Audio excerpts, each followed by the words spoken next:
Assalamualaikum warahmatullahi wabarakatuh. Yang saya hormati Bapak Zaharman SE MSI AKCA selaku dosen pengampu mata kuliah akuntansi keuangan menengah 2. Baiklah, saya Feba dengan NIM 2262201082. Di sini saya akan membahas materi tentang pendapatan dari kontrak dengan pelanggan, penerapan 5 langkah PSAK 72. Baiklah, langsung saja kita masuk ke materi. Definisi pendapatan dari kontrak dengan pelanggan. Pendapatan dari kontrak dengan pelanggan adalah arus masuk bruto dari manfaat ekonomi yang timbul dari aktivitas normal entitas selama periode tertentu.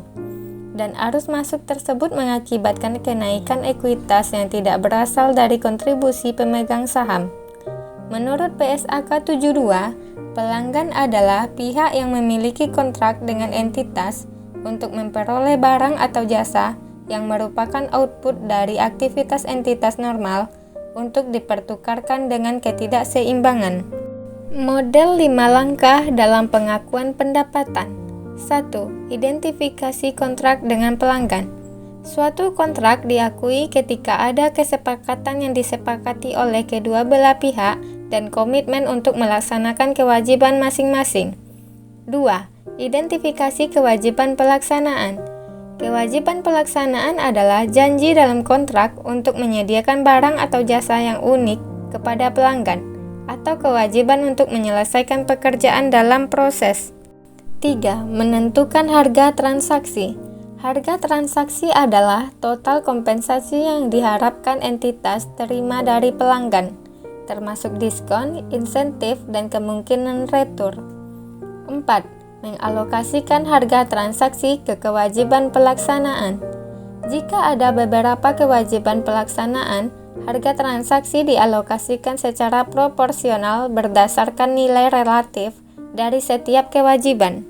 5. Mengakui pendapatan. Pendapatan diakui ketika entitas telah menyelesaikan kewajiban pelaksanaan, yaitu saat entitas telah memberikan barang atau jasa yang dijanjikan kepada pelanggan. Pembuatan kontrak. Suatu kontrak dengan pelanggan perlu diidentifikasi di dalamnya apakah mengandung salah satu atau beberapa transaksi berikut. 1. Transaksi sewa. 2. Kontrak asuransi. 3. Kontrak instrumen keuangan. 4. Pertukaran non-moneter antara entitas dalam lini bisnis yang sama untuk memfasilitasi penjualan kepada pelanggan atau calon pelanggan. Jika mengandung salah satu dari transaksi tersebut, maka perusahaan harus melihat kepada PSAK terkait. Hal pertama yang dilakukan adalah menggunakan ketentuan PSAK terkait. Contoh, jika suatu transaksi mengandung elemen sewa, maka menggunakan PSAK 73. Untuk memisahkan komponen terkait 4 jenis transaksi tersebut dan komponen yang tidak masuk ke dalam PSAK terkait, untuk komponen yang tidak masuk ke dalam PSAK terkait akan diperoleh pendapatannya menurut PSAK 72. Kewajiban pelaksanaan dalam kontrak. Perusahaan harus menyelidiki apakah terdapat beberapa pelaksanaan kewajiban.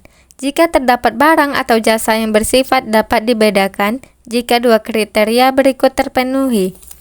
A.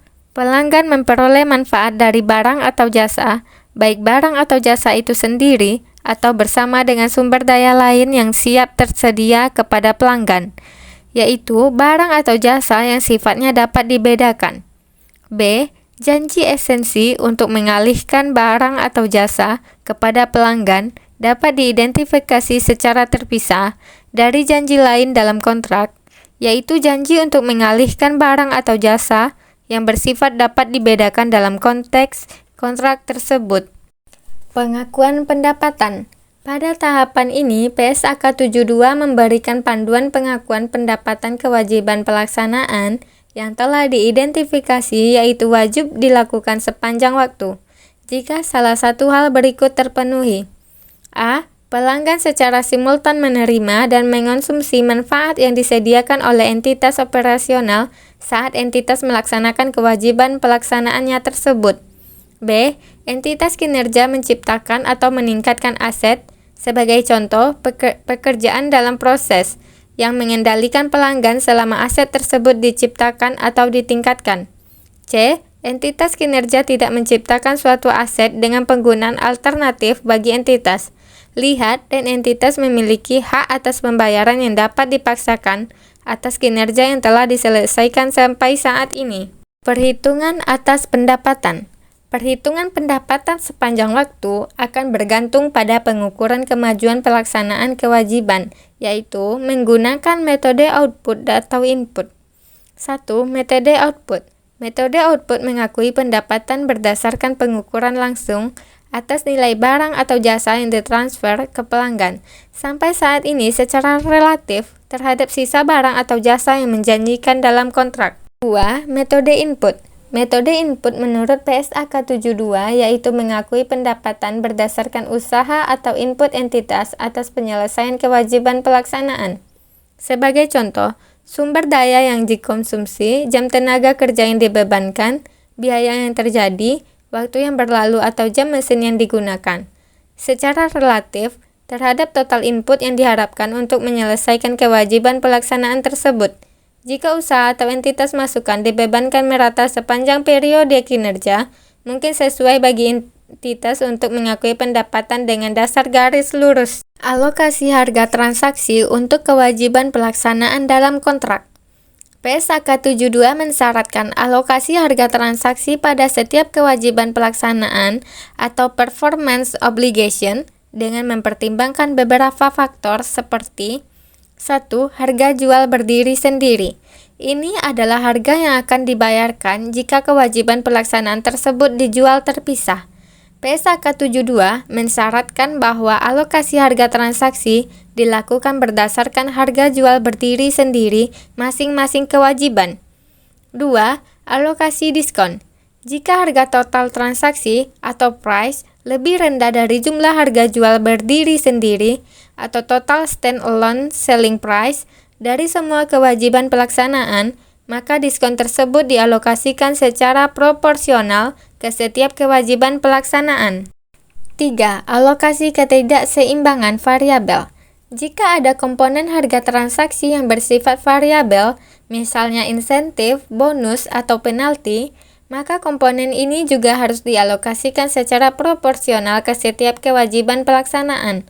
Hal ini memastikan bahwa setiap kewajiban mendapatkan bagian yang sesuai dari potensi pendapatan variabel. 4. Perubahan harga transaksi. Jika ada perubahan pada harga transaksi setelah kontrak disepakati, misalnya karena perubahan harga bahan baku atau faktor lainnya, maka perubahan tersebut juga harus dialokasikan ke setiap kewajiban pelaksanaan sesuai dengan prinsip di atas. Kesimpulan, PSAK 72 mengatur pengakuan pendapatan berdasarkan prinsip pengalihan pengendalian barang atau jasa kepada pelanggan. Terdapat 5 langkah utama. 1. Mengidentifikasi kontrak dengan pelanggan. 2. Mengidentifikasi kewajiban pelaksanaan. 3. Menentukan harga transaksi. 4. Mengalokasikan harga ke kewajiban pelaksanaan.